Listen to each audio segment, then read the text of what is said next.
for it, Alan. Thank you very much. Thank you. Good morning. Thanks for having me along to present today. What I'm going to be talking about is one of the projects out of the New South Wales Primary Industries Climate Change Strategy that's been running for the last 18 months.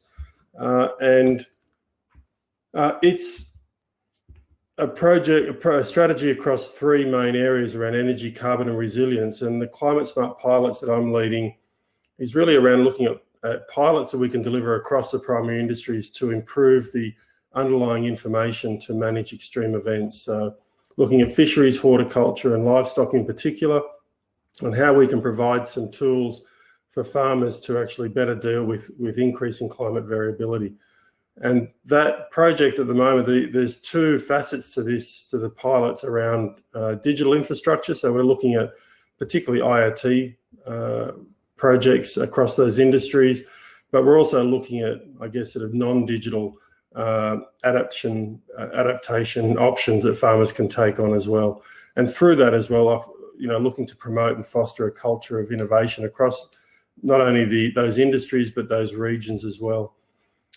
This slide just sort of shows in our technology pilots the broad range that we're covering. We've got small projects running from Coffs Harbour in blueberries, greenhouse monitoring, down to the far southwest of New South Wales in citrus water efficiency use. But the main projects are based around orange in horticulture on apple and cherry orchards, and also viticulture. We've got a major livestock trial out at Tullamore, and the one that I'm going to go into a little bit more detail on today is just on the Clyde River for oyster growers.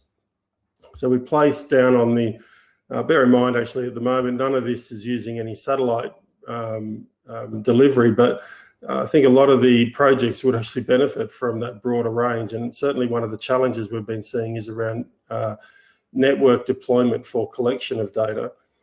Down on the Clyde River, we've placed all up about 9 or 10 salinity sensors down in the harvest areas. And these are targeted to give growers better understanding of the impacts of extreme rainfall events that might hit up in the catchment area on the Clyde.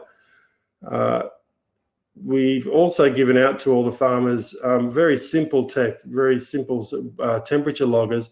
They use they just use the air to dry their oysters and basically deal with pests and disease, but routinely get impacted by extreme heat events that might come down the river from the west. And these are the salinity and the temperature were the two key issues that the oyster growers down on the Clyde saw as affecting them from climate change into the future.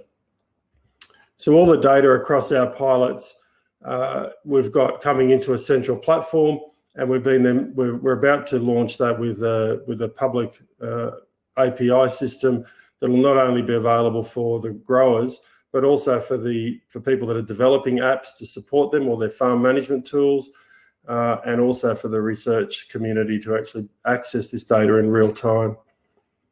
I'll wrap it up there. If you want any more info, please get in touch with me, or if you're interested in our climate change research strategy, please reach out.